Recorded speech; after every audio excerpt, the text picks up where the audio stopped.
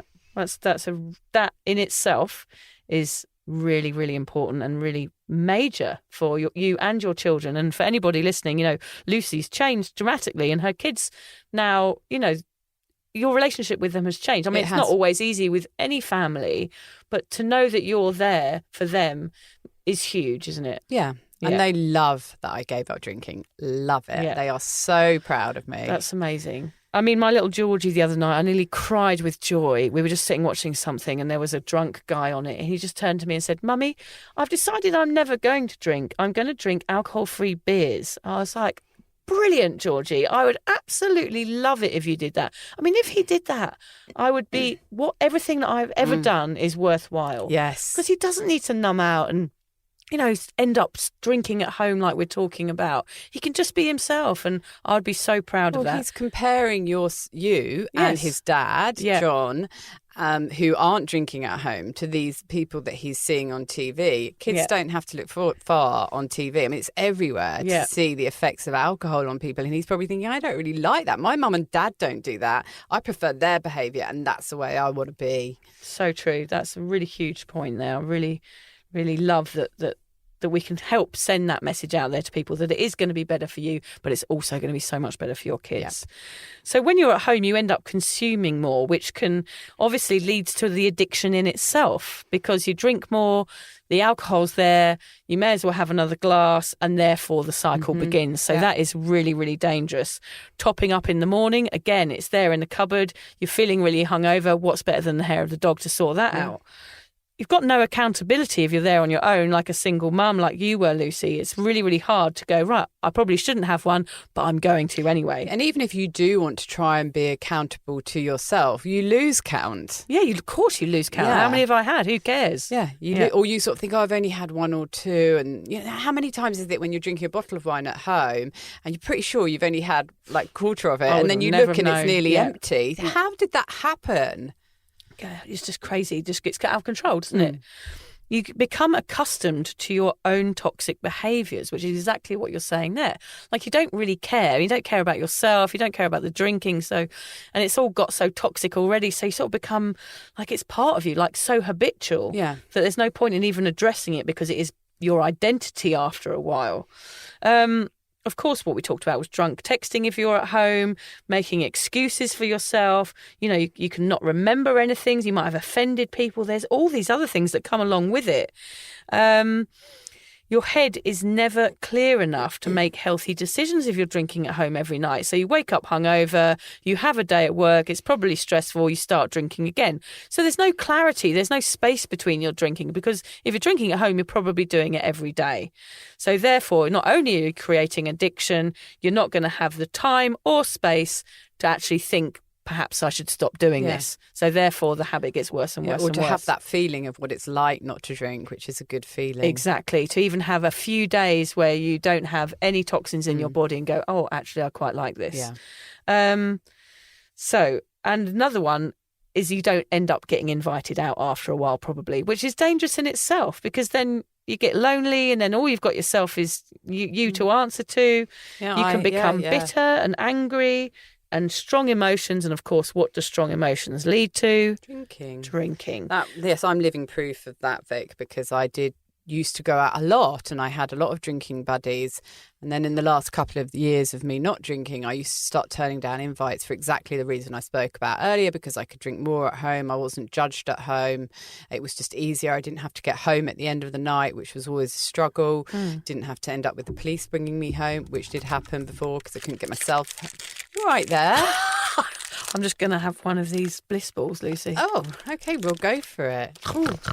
It looks like a Oh, I monkey's think it might have bollock. gone mouldy. It's been in there so long. It feels a bit waxy. Carry on. Oh, well, you enjoy yourself over there. Look, drinking at home out of sight is a perfect scenario for denial drinking. We hide ourselves away with no one to explain our actions to but ourselves. We tell ourselves over and over that we are doing no harm to ourselves or to others, but we are. Definitely are. We really are. Everyone knows if you tell yourself something over and over again, you will start to believe it. And this is where the danger lies. So let's talk about some of the red flags that your drinking at home needs to stop. So some of those signs where it should be ringing the alarm bells. Yes, if your ears are pricking up at home, these are things to really pay attention to. And I think it is really important because it is hard to recognise that problem because it's always like, because you're at home as an excuse. You don't feel, I'm not out partying, I'm at home. Mm-hmm. You're always telling yourself that it's okay. And you've only got yourself to tell that to. Mm-hmm. Okay, so I think what you mentioned earlier, Vic, was drinking earlier and earlier. Yes, I was so dangerous. Yeah, that's something I was definitely doing. I was like 4 o'clock was acceptable. Yeah. And sometimes it would even be before that. Did you ever drink at lunchtime, Lucy? I was never a lunchtime drinker. It's funny how we say, oh, no, I don't drink at lunchtime, like I'm the bloody angel. But it was my thing was to say, oh, no, I don't drink. I don't drink at lunchtime. Then we'd sink 4 bottles after 4 o'clock. Yeah. But we didn't drink at lunchtime, so we're okay. It's funny. If you really look into that, it's exactly what we're talking about. It's like making excuses for ourselves. Yes. Oh, I don't drink at lunchtime, but therefore I can get fuck-faced later on in the day. Yes, and I haven't got a problem. And I'm still okay, and I haven't got a problem. Yeah, I didn't do that. Well, I wasn't in the gutter. It's that old classic one. I don't end up in the gutter at the end of the night. I'm not in rehab. Yeah. I don't drink at lunchtime. All those are excuses that we're doing okay, and we're actually not. Mm-hmm. And that's where that highly functional drinking comes in. Yes, I was going to say that. It reminds me of that episode. Yeah. If we were managing to do everything, and I certainly was, I was really, really performing as a mum. I was doing everything I needed to do, and that was my excuse. Well, I'm doing all this. I've got a business. I've got a house. My kids are okay. I might be drinking 3 bottles of wine a night, but because I can do it and still survive, and everyone around me is happy. I thought they were, then I don't have a problem with my drinking. No one's noticed. You feel no. By the way, that Bliss Ball is like the most delicious thing I've ever eaten in my life. Oh, is it good? It is really good. You've got to have one in a minute. Yeah, I will do. I've actually got one at home. Have you? I've got my one. The 4th one that wouldn't fit in. There's that feeling of needing alcohol. Alcohol, if you drink it properly, if you understand really why it's there, it's for things like a celebration, a wedding, have a glass of champagne to celebrate the happy couple. Yeah. If it can be used in that way, and you can do that, then go ahead and have one a drink. Glass, yeah. If you feel you need a drink to get dinner ready for yourself and the kids or whoever it is, or you need it to do a bit more work on your computer at night, or you need it to do the ironing, then you probably have got a problem. So if you have a feeling of need for alcohol, there's red flags flying there. And also have a think about what you're doing around the house. If you are vacuuming with a glass of red in one hand, or bathing the kids with a vodka and tonic next to you, then that isn't right. Think of the things that you're doing around the house. These are things that you should be doing that stop you drinking, because you don't need to drink while you're doing them. I mean, I used to drink while I was doing pretty much everything at home. Yeah. Everything. And it's not a good look. When I was quite a while ago, I think when I still lived in the UK and my kids were very young, I think I mentioned before, I used to make all of their baby food. But in order to do that, I mean, the things that I would drink and take to stay up late enough at night to be able to do it, to give my kids something healthy to eat, all homemade, kidding sitting ourselves. there. It's like a trick, a brain cutting trick. Up all the little things the right look what sizes a good mum I for them. am. Yes. And Take another sleeping pill. Yeah. Or whatever it was, and I won't mention it, but, I shouldn't have been doing it while I was making food for the kids. So just have a think about some of the things you were perhaps doing last night around the house while you were drinking. Should you have been drinking while you were doing them? Or is that a sign that there's a red flag flying there? Yeah. If you're drinking to feel normal, so if you are waking up, you feel shit and you're kind of looking at your watch all day thinking, when can I have another drink? Because I know when I have that drink, I'm going to feel better. And actually what that is doing is just bringing up you up to a level of normality. Another sign that you are drinking too much at home is that you're on first name terms with the alcohol delivery person, possibly trying to sleep with them. Definitely would have done that. Yeah. You're making calls, sending messages to people, and you don't remember till you look at your phone the next morning. We talked about that yes, already. and watching Downton Abbey, remember? Oh, yes. You watched Downton Abbey a few times without remembering it, didn't you? Yeah, a number of Netflix shows. Yeah. Even now I come across Netflix series that I have watched, but I don't remember any of it, so I'll watch it again. Yeah. Only the other day I was watching one, and I'm like, little bits of it come back to me. I know I've watched it, but I can't remember it. I can only remember probably about 5% of it. That's a sign. But the problem is, I know we're talking about these things, like these signs as to why we're drinking too much, but because alcohol is normalised, I would probably go to someone, wasn't it funny last night? I watched an episode of Downton Abbey and I couldn't remember a bloody thing about it. Ha, ha, ha. So I would make my behaviour into a joke and laugh it off. Whereas in fact, that's not funny. The fact that I've blacked out at home on my own watching a TV show, but we all laugh about these things like it's totally normal. Like we do it all the time and everybody does it all the time. So therefore we're making it okay. Whereas in fact, that's not okay. And what a bloody waste of time. It takes ages to work your way through Netflix at that rate. Yeah. And to miss Downton Abbey seems a bit sad because it's bloody brilliant. Well, you know that Downton Abbey is a trigger for me. I couldn't. I know it is. Watch the movie. I can't watch the movie. I still can't watch it. I'm going to come in a sort of Edwardian dress next week just to trigger you. Oh, and I loved it so much. God, they drank a lot on it. I did. And this is the problem as well. It's normalised in our homes through our TV screens. Yes, it's because beaming everything in. you watch has got alcohol in it. It is uncanny. And a lot of things on Netflix now and Stan or whatever you watch are actually themed around alcohol. Like you were just talking about that show earlier where it was someone who had this alcohol addiction.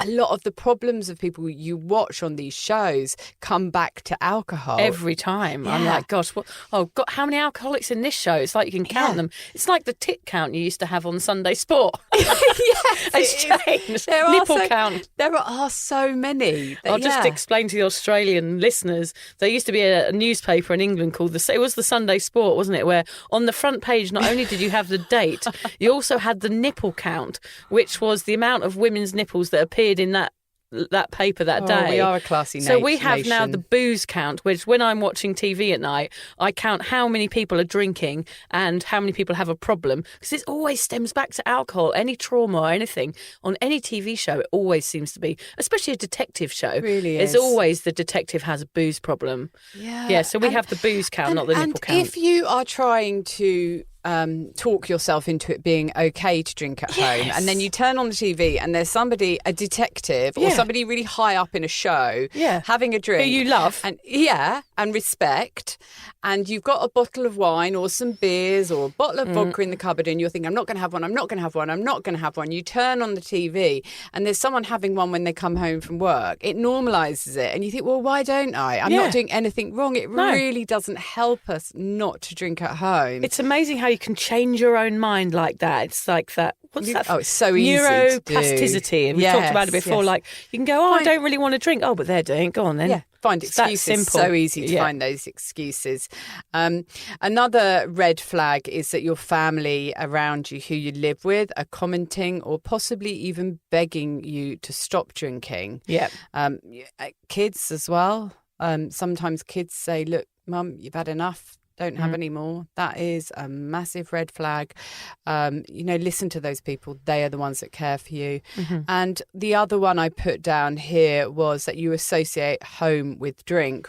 So that's a shame, that one, I would say. Yeah. Sad, that one. Yeah, because it used to be you'd go out to a bar and those are the places you'd associate with drink. Home shouldn't be associated with alcohol and getting yourself off your head and pouring something into your body that's actually going to make you feel depressed and down. It should be about roast dinners and love and all the wonderful things in life being in your home. It should be your place of safety and kindness and respect and all of those things that the word home means. But when you're drinking at home, it becomes a toxic environment.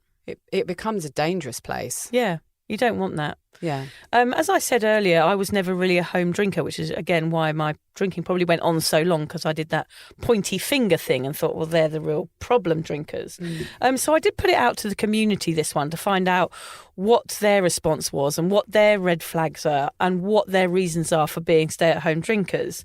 I had so many responses to this one because a lot of the people, their drinking had changed. It had gone, as we all do, we start going out as a teenager and we're out drinking. And then it changes. For some reason, for whatever reason, it changes and you end up being at home, which does make it feel a bit more sinister. One lady said she drank at home because she felt like it was the only thing she had control over. It reminds me of people who suffer from anorexia. It's like food. It's the only thing they have control over, whether it's due to trauma or whatever. And they feel like that's the one thing that's theirs, like they own it. It's almost like Gollum's precious ring, isn't it? This is mine and my thing. So therefore I control it and I can keep it to myself like a secret. It's really addictive, that. And and really, yet there is no control. There we is think no we've control. Got control, but we haven't. This is mine, my precious booze. Yeah. And the lady who wrote to me was actually in a violent relationship and she was using alcohol to numb it out, but also like to take control of her situation. She was actually emailed to say that she was 90 days sober now and listens to the podcast. Brilliant. So thank you to her. There were 20 responses about becoming mums, how they'd gone from being out to being at home, exactly what we talked about. The isolation, the stress, your temper building, new emotions, kids being in bed was a reward, and you get tired of the four walls that surround you. You just get bored. And the other thing was adult time that came up there. I say it in inverted commas again. It was, oh, well, let's go and have our adult time, which basically means let's go and get pissed together now the kids are in bed. That is a very common theme that ran through this, was people saying, right, it's just me and my husband's time to relax and to watch TV and have a glass of wine, which would turn into a bottle or two or three. A habit that people had that was getting out of control. The other one is people are being scared of going out and getting injured, which is what we talked about. One lady said she still tripped over the cat at home, so it didn't really make any difference. Yeah. She still woke up with bruises. Well, that's it. We don't go out because we don't want to injure ourselves or get into trouble, but we can do it at home just as easily. Yeah, her cat was her wake-up call, she said. One guy said he drank purely because he was lonely. He had red flags, which were 4 bottles of empty wine bottles on the side in the kitchen when he woke up. But loneliness is a huge thread amongst the people who drink at home, I think, don't you? I think it is, yeah, definitely. And alcohol is like a friend. It is like having another person in the room. Yeah, you can have a little party in your head, can't you? I remember, sitting at home, you'd be bored and then have a couple of glasses of wine and feel like, oh, well, I'm having quite a nice time now. Yeah, you feel like you're not alone when you're drinking, which is, it's all an illusion. It is an illusion. And also, something that comes with sobriety is the feeling of like, I don't feel lonely anymore because I trust myself and I'm happy with my own company. Whereas in fact, loneliness might mean you're kind of maybe a bit codependent and you need somebody else to make you happy. Whereas in fact, when you get sober, you realise you don't need other people to make you happy. And that's a really good reason to not drink, actually. And I think that sort of goes back to me lighting the candle. I felt that if I was drinking, then I felt like I had company and I didn't feel lonely and it was worth making an effort around the home. And then when I stopped drinking, it took me a while. I did feel quite lonely. You feel empty when you stop drinking. You feel like there's no point really doing anything because I don't feel great. But if you continue into sobriety, you start to like yourself more and you think, actually, me being in on my own is fine. I'm really happy with my own company. Yeah. I don't need a bottle of wine. I am going to light the damn candle tonight. And funnily enough, Lucy, we say that about loneliness and boredom. Those are words that come up a lot related to sobriety. But nowadays, I never feel bored, because if I'm bored, I'm just relaxing and being at peace. Yeah. And I never, ever feel lonely because... You reframe boredom, don't you? Yeah, and loneliness, because you've got to learn to be at one with yourself on this path, I think. Well, and also if you do feel lonely, it's so easy to band-aid over it with some alcohol in the evening at home on your own, rather than recognising, why am I lonely and what can I actually do about this? What's a healthy thing I can do to help this problem long term, which might mean that you have to go and join some groups, do some online dating, do catch something. up with old friends. Yeah. But you're not doing any of that while you're sitting at home on your own drinking. And all you're doing is drowning your sorrows. I guess where that phrase comes from, like you're drowning out your sorrows, which is never, ever going to help anyone or anything. There was lots of emails about the pandemic, people being forced to drink at home. It's going to have a big aftermath, that. I do think the race of alcohol addiction will rise over the next few years because of that exact problem. Of course, you've got to stay at home. And actually, we had an email. We talked about this in our pandemic episode. A lady emailed because we were saying it was terrible how the bottle shops stayed open. And a lady actually emailed me after that podcast to say it wasn't because they were, it was a tax for the government to make more money on tax because they weren't getting much tax money during that period. It's actually because the bottle shops stayed open and the off-licence stayed open selling alcohol, because the repercussions of there being so many alcoholics out there that couldn't get alcohol, it meant people would die from seizures. So they had to keep them open to keep the alcoholics in their booze. That's incredible. And I suppose it would have also put too much pressure on the health system. Exactly. When they were already full with the problems from the pandemic. Yes. We thought it was really bad that they'd kept them open, but actually perhaps it was good because we didn't, you don't want people dying. But my goodness, but yeah, doesn't that show you how bad it's got? That shows how big the problem is right there. Of course, we said cheaper. A lot of people said that one. You don't have to drive anywhere. One lady said she couldn't drive anywhere because she had a DUI, so therefore she had to stay at home, and her drinking changed dramatically after that. Yes. She was forced to home. Embarrassed about being the quickest drinker. I thought that was a good one because that would be one of mine. People are embarrassed when they go out that they're the one up at the bar filling up every 2 minutes when everyone else has just had one glass, which was exactly me. Yeah, you can't funnel it in fast enough, can you, in a bar? No. No interruptions, exactly that. People don't want to be waiting at the bar. They just want to shovel it down their neck as quickly as they can. Scared of getting the sack from an office job, one lady said. She was so scared. She loved her job, but she was so scared about going out with her fellow employees because she was scared of making a fool out of herself or saying something awful to the boss. So she stayed at home drinking to avoid getting the sack from her job. I had to stop going to office parties. I had to say no to them because I couldn't trust myself. And there's that joke, free bar. What's that joke? The worst thing about office parties is looking for a new job the next morning. I mean, it couldn't be truer. Spot on.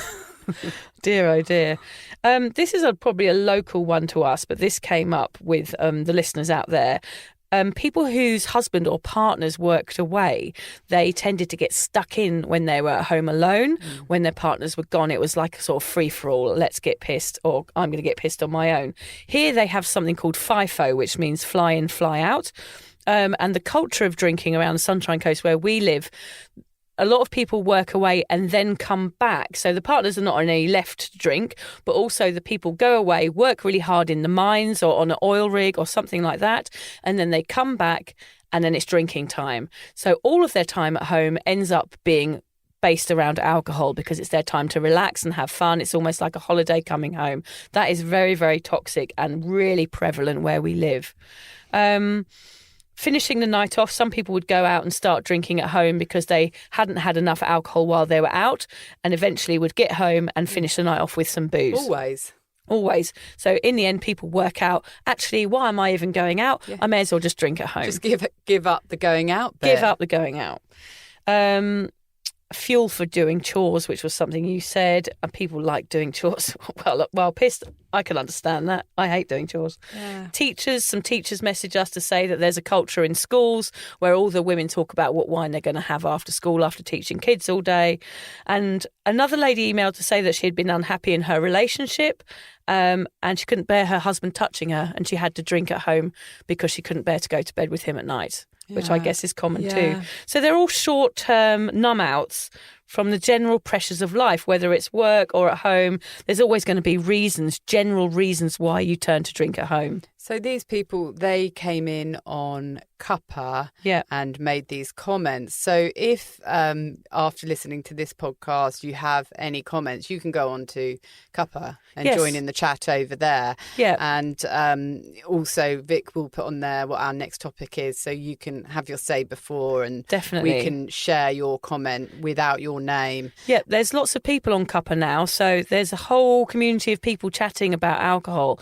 You just go to cuppa.co.uk .community. You can put that in your browser, or you can download the app, which is a Mighty Networks app. But it's going hugely well. So thanks for everybody who's joined that. Yeah, so have your say in our podcast by going on there and popping in a comment. So look, from what you said, basically, Vic, lots of people have said that their drinking generally became more sinister and problematic when it went behind closed doors. Yeah. It sort of descended into a more serious issue. So it's not just me. No, it's everybody, I think. But it is really key to my drinking. But I think it must be for so many people. But interesting as well, your side of it, Vic, that because the behind closed door drinkers were another opportunity to point a finger and say, I'm not doing that.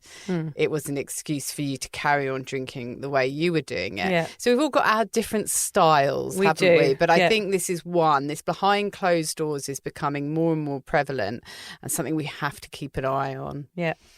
In the absence of a bouncer to chuck you out of your own home for bad behaviour, what are some ways to break the cycle of drinking behind closed doors? Here's just a couple of tips. One of the things I say is don't Google, am I an alcoholic? Because you will always lie. And you can always find the answer you want on Google. Yeah, they're silly. It's like filling in one of those doctor's questionnaires. Although I did fill one in the other day and it was like, no, I don't smoke. No, I don't drink. And I felt very smug. Yes. Yeah, it was good. Don't lie to yourself, people. That's a really huge one. Stop lying to yourself. What you're doing is harming yourself. And we don't want you to do that because you're worthy of having a lovely life. So stop lying to yourself and get help and support that you need. If you're like a hermit like Lucy, the online world is, the door to your freedom in this sort of. You can, if you're drinking from home, you've got a computer or a laptop there, you can start Googling about sober and sober curious and what's going on in this whole world of alcohol. Because once you start to see the bigger picture and realising that your own behaviour is toxic to you and your life, then you will start questioning. So do make a pact with yourself to do better. Do it for you, do it for your baby, do it for your husband, do it for somebody or yourself. It's really important that you make a pact with yourself to try and do better. We always say that, Lucy. We're all a bit fucked up, but we're trying to do better. If you're lonely, find a flatmate, preferably a sober one, to come and be with you and be sober with you. That's always a good thing, because me and Lucy like having mates that are sober, don't we? It's a lovely thing. Yeah, it makes a huge difference. If you can, get away for a few days. Try and leave that toxic environment. Break up with alcohol for a few days and try something new. Of course, if you have a real severe drinking issue, we recommend that you go and see a doctor, of course, because if you suddenly drop the alcohol, you might have seizures and that can cause all sorts of other issues. So if you are a real extreme drinker, I guess we would say, we recognise this vast spectrum of drinkers. But if you feel like you would have a seizure or would be very unwell, you would need to consult a doctor before doing any of these things. Phone a friend, tell them that you need help. Study is something that sober people suddenly do. It's like, right, I've become sober. Now what do I do with myself? Your brain stops functioning. So study. Loads of people become counsellors and therapists and work in all sorts of areas of alcoholism after becoming sober. It's a really fascinating topic once you see the science behind it and the science behind addiction. So do something new, do something like that. Sometimes you might have to dump your partner in crime. If there's somebody at home who's really toxic and you can't get away from them, you're going to have to change that situation. Tell them you've decided to change, or the other option, of course, which is even better, is to commit to changing together. That is also an option. So if you can somehow get the person that you drink with to do it with you, then that is going to be a huge support. But again, as we always say on this podcast, you have to keep your eyes on your own paper in this process. You have to do what's right for you first. Yeah, I agree with all of those. And I like the one about study, Vic. I mean, it's all about having all this time that you free up. Yeah. And it's really important to try and fill that with something functional. Something positive. Yes, because if you don't, you might find yourself getting bored and going back to drinking. Yeah. But don't do anything too quickly. Give yourself some time before you decide what it is you want to do. But there are so many things that you just said there that I agree with. The other one, broken record. I know I am, but I knit. Yes, the knitter. I just say saved me because it I've just got gave me knits something and you to do. knit. Have you? I thought No, you they itched are. in your I head did get the knit earlier. letter. I did get the knit letter from school yesterday. Well, then you probably have got knits. Yeah, probably. Oh, Knits, great. crabs, everything. Needed that. Loads of animals crawling around. Need that like a one insect of in the my head. ailments. Yeah, I thought we'd done that one. Thank goodness. I've got new ones since the last podcast. There's always more. There's always more. Yeah, but just something like something arty or crafty, something where you're using your hands, even if you're not a creative person. I am not. I found that really helpful. Never in a million of years did I think that knitting would help me, but it did. So think outside the box. Your knitting was crucial to you at that stage. It was. It was. It really was. It kept your hands busy. It kept your mind occupied. It was like the perfect thing. Yeah, goodness knows why. I don't know where it came from. I'd never had a desire to knit in my Amazing. life. So go with what feels right for you, even Yes. if it's not something that you'd usually do. Yeah. Another thing is to get out of the house. If the house has become quite a toxic place for you and you're spending lots of time in it because it's where you can drink, it might be a good idea to arrange some more activities outside of the house. Join a pottery class. Yes. So at least one evening a week you're out doing something that's different. The house is meant to be a safe space, but you may have turned it into a place that isn't as safe, so you might need to step away from it a little bit. Something else that you can do around the home is you can redecorate or you can change your space. So it's more of like a non-drinking zen. My house has changed a lot in the year and a half that I've stopped drinking. I've actually been sober enough to redesign my kitchen. Got rid of the bar. Got rid of the bar, yeah. Got rid of all the optics, Yeah. Got rid of the stained carpet, Yeah. and all the beer mats. all the evidence of those drunken debaucherous nights on my own. I've got lots of plants now which I can care for because I'm not too pissed to water them or too hungover to give a shit. Yeah. So my space has changed a lot, and it's made a great difference. So it's a different house to what I was drinking in. Understand as well that lots of failed attempts at moderation mean that you cannot do it. You might listen to this podcast and think, I'm going to have another go. I'm going to not drink on weeknights. I'm only going to drink at the weekend. Please, people, if you've been saying that to yourself for a number of years and it isn't working, it probably means that you're like Vic and I, and you are not capable of moderation. And seriously, recognizing that and accepting that is the key to getting sober. Yeah. And accepting that you have to choose a different life because you are failing at moderation. Failing at moderation is what leads to sobriety.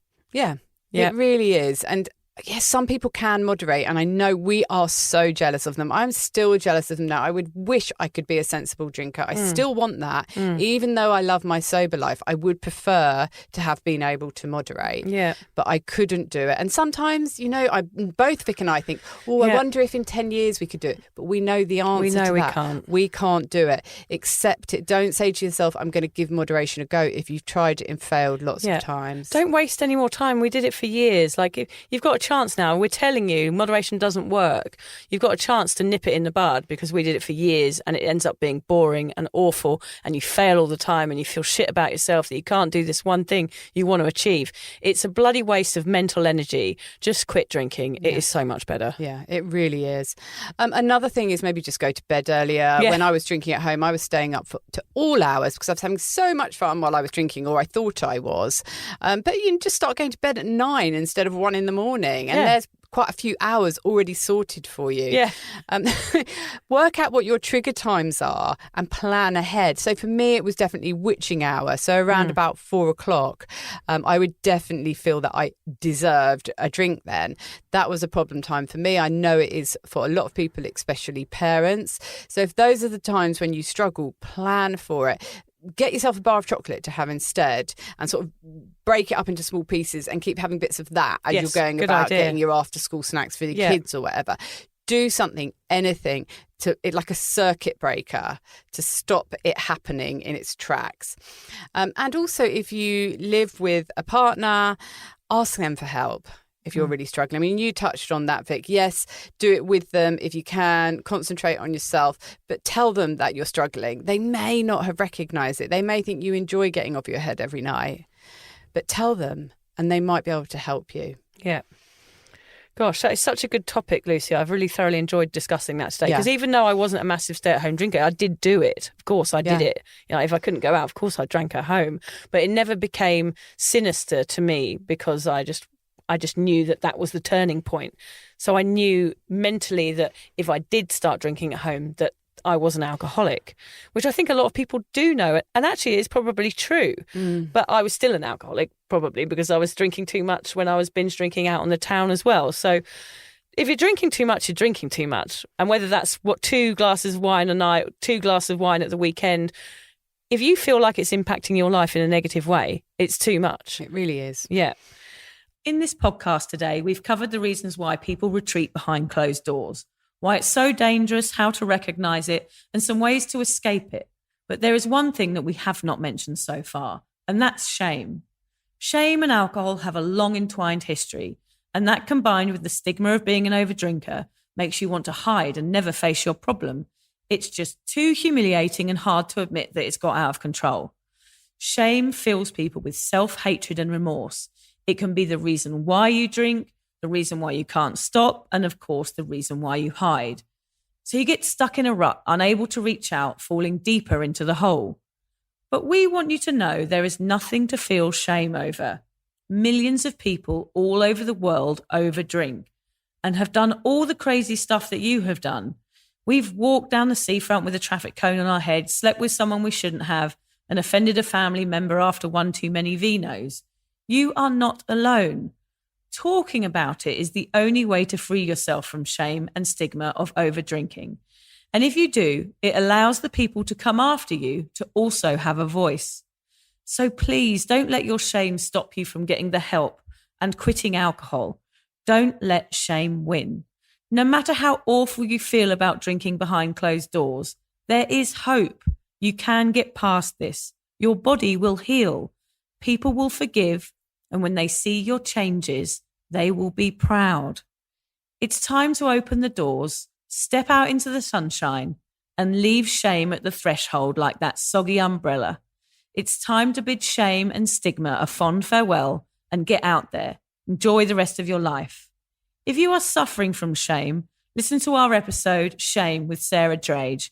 It's a brilliant insight into what happens when drinking gets out of control behind closed doors. Now, let's do some final tips. Understand that the world we live in, most especially since the pandemic, is conducive to drinking behind closed doors.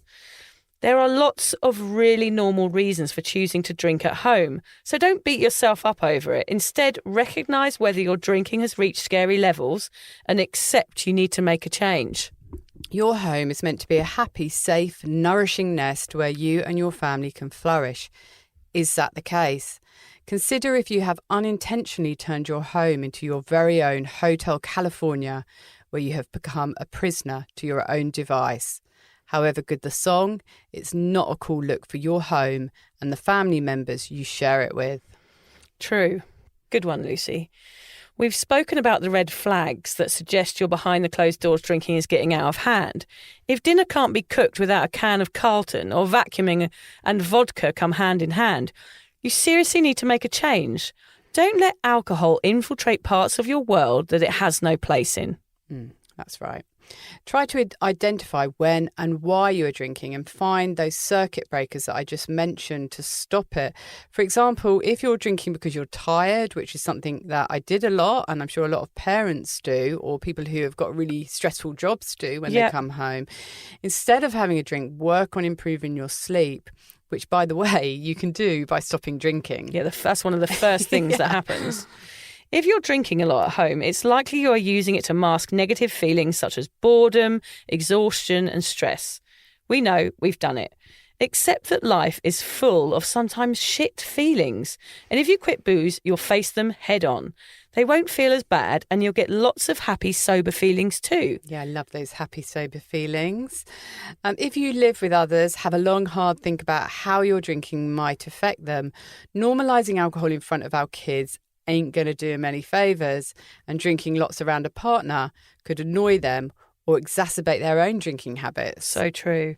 Please, people, don't allow alcohol to take over your house and your world. It is not your friend, it is your enemy. And why would have anyone other friends... Oh, I'll fuck that up. Please, people, don't allow alcohol... Start again. Please, people, don't allow alcohol to take over your house and your world. It is not your friend, it is your enemy. And why would you have anyone other than friends in that special space that is your home? I think you covered up that a little, quite well. Thank you. Yeah, I'm stumbling idiot. Do you think the listeners will have noticed? I don't think so. Well, I could ask Alan to edit that bit out to make it sound He'll he'd probably bloody forget. Yeah, useless. I called him useless last week. I'm doing it again now. We wonder why he doesn't do anything for us. He's not getting any money out of me, so we'll leave that edit in. We have got a quote, and it is a really good one for this because it's about perception. We don't see things as they are. We see them as we are. Oh, Lucius. My mind's bending out of shape right now. I think it's cool. And I actually would love to tell you I got that from a Zen class that I went to or something like that. But I got it off a true crime drama I was watching on Netflix. Excellent. About someone who was wrongly imprisoned for 35 years. Okay, that's the sort of place me and Lucy get our factual information from nowadays. But it is really relevant to this topic because I love it. It is about saying that, we can choose the way we see things and we can choose the way we feel about what we're doing. And if we drinking at home behind closed doors, then it is going to be okay. But if we look at it as if, no, it's not okay, then we can start the healing process and start making the change that we need to become sober. And you deserve change. Everybody deserves change and everybody deserves to be happy. And you just need to question whether alcohol, is it really making you happy? Those short-lived highs, are they really worth living for? Because they're not. And we can assure you that sobriety will make you so much happier. It will. Can I have a bliss ball? You can have a bliss ball, but you're only having one because they are really delicious. I'm glad you like them. Happy Mother's Day too to everybody. Yes. We're going off for a little Mother's Day this weekend in Australia, so God knows what happened. I did send my husband a photo of the perfume that I wanted, so... Oh, well, he can't get that wrong. Surely that's fairly straightforward. Well, you'd be surprised. Oh, well, I'll be waiting to find out what happens. Yeah. Could be anything. So, yeah, happy Mother's Day to all the Australian mums who'll be celebrating this Sunday. Yeah, happy Mother's Day, everybody. Yeah, it's like being locked in a cupboard with a couple of squirrels on crack. Squirrels on crack. It's like being locked in a cupboard with a couple of squirrels on crack. Squirrels. Yeah, it's like being locked in a cupboard with a couple of squirrels on crack. Squirrels.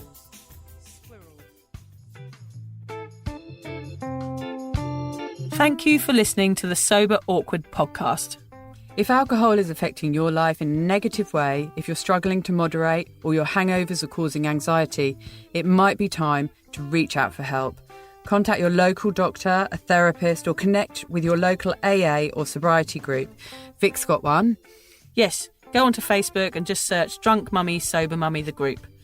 Lucy and I both agree that even though this journey can be awkward, it's definitely worth it. And if we can do it, you can too. For more support on sobriety, head to Vic's website, drunkmummysobermummy.com. And Lucy runs an online space to support and inspire single mums. Find out more at beanstalkmums.com.au. Finally, if you've enjoyed the Sober Awkward podcast, don't forget to follow, subscribe, review, and share it with your mates. Don't make it sound like they have to, though. No, they do have to. I'm not doing all this for nothing, Lucy. No.